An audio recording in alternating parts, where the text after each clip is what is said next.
যোনে যেনেকে পাৰে মিয়াক কষ্ট দিয়ক না, আপুনিও দিয়ক না। ৰিক্সাত উঠিলে 5 টকা ভাড়া হ'লে 4 টকা দি দিব।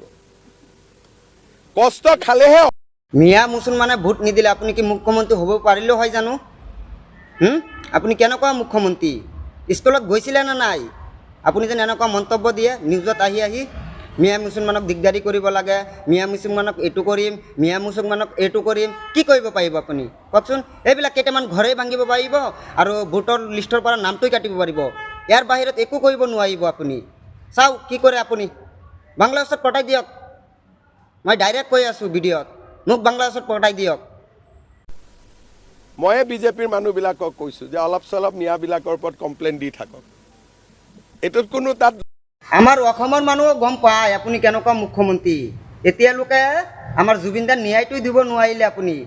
কিহৰ মুখ্যমন্ত্ৰী হয় আপুনি? মিয়া মুছলমানৰ লগত এই আপুনি হেৰি কৰিব পাৰিব, দিগদাৰি কৰিব পাৰিব। বেলেগত যোনে যেনেকে পাৰে মিয়াক কষ্ট দিয়ক না, আপুনিও দিয়ক না। ৰিক্সাত উঠিলে 5 টকা ভাড়া হ'লে 4 টকা দি দিব।